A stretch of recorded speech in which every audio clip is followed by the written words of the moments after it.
बिस्मिल्लाहिर्रहमानिर्रहीम, अस्सलामु अलैकुम वरहमतुल्लाहि वबरकातुह। मैं आप तमाम ही अहबाब को खुशामदीद कहता हूँ अपने यूट्यूब चैनल हाशमी इंस्टीट्यूट में। आज का जो हमारा टॉपिक है वो आईटीबी से रिलेटेड है, यानी इंट्रोडक्शन टू बिजनेस।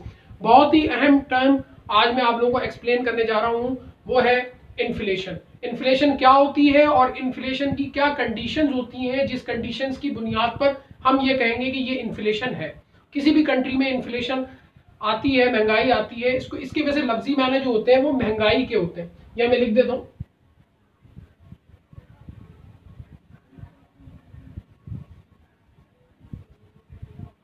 इसके लफ्जी माना महंगाई के होते हैं। और जब भी महंगाई बढ़ जाए किसी भी कंट्री में तो हम कहते हैं यहाँ पे इन्फ्लेशन बहुत ज्यादा है।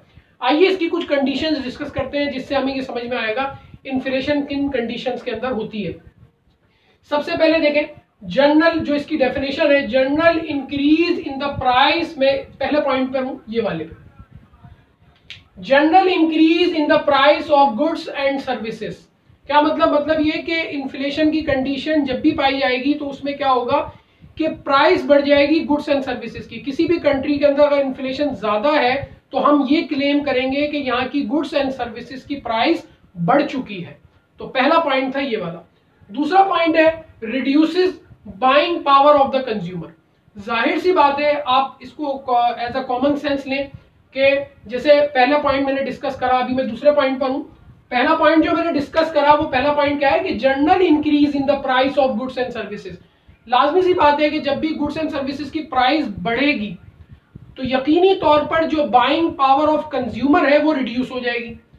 जैसे मिसाल के तौर पर मेरा बजट, मैं अगर मोबाइल परचेज करना चाहता हूं और मेरा बजट है 18,000 से 20,000 का, और मैंने मोबाइल भी सिलेक्ट कर लिया है। अब क्या हुआ कि मैं 1 वीक बाद, 2 वीक्स बाद मैं गया मार्केट और मैंने वही मोबाइल पूछा, तो वो मोबाइल 25,000 का हो गया। अब यकीनी तौर पे जो उस गुड्स की प्राइस यानी कि मोबाइल की प्राइस बढ़ गई।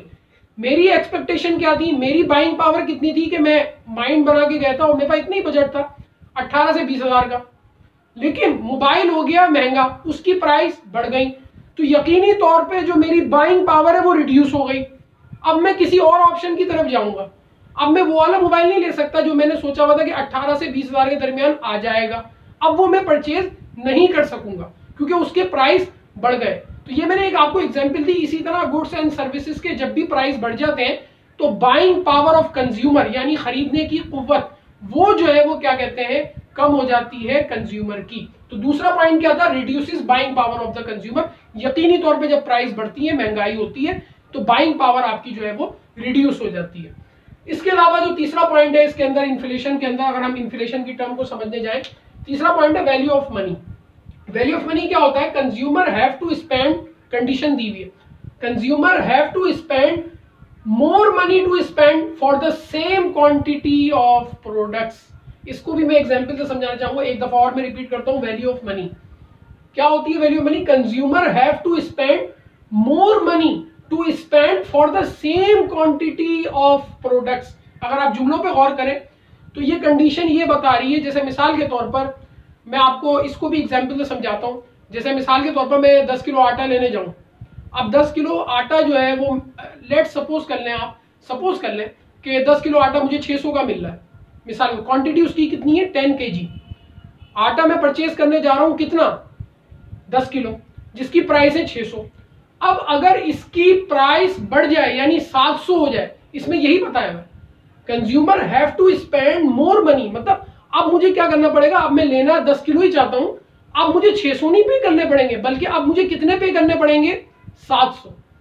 जब उसी सेम क्वांटिटी के मैं ज्यादा पैसे पे करूं, ज्यादा प्राइस पे करूं, तो वो कंडीशन आ जाती है वैल्यू ऑफ मनी की, यानी कि जो वैल्यू है मनी की वो इंक्रीज हो गई है और जो है वो प्राइस बढ़ गई है प्रोडक्ट की उसी सेम क्वांटिटी की। यानी 10 किलो आटा जो पहले 600 का मिल रहा था अब 700 का मिल रहा है, तो मुझे उसी 10 किलो को परचेज करने के लिए मोर मनी स्पेंड करना पड़ेगा, यानी 100 रुपए और इजाफी देने पड़ेंगे आटा परचेज करने के लिए, यानी 10 किलो आटा परचेज करने के लिए। तो ये कंडीशन समझाने का मकसद ये था। जहां भी ये 3 कंडीशंस पाई जाएं तो हम ये कहेंगे इस मुल्क के अंदर जो है वो इन्फ्लेशन ज्यादा है या इन्फ्लेशन मौजूद है। उम्मीद करता हूं ये लेक्चर आप लोगों को समझ में आया होगा। अगर आपने मेरा चैनल सब्सक्राइब नहीं किया तो मेरा चैनल सब्सक्राइब कर लीजिए, वीडियोस को लाइक कीजिए और शेयर कीजिए। अस्सलामु अलैकुम व रहमतुल्लाहि व बरकातुहू।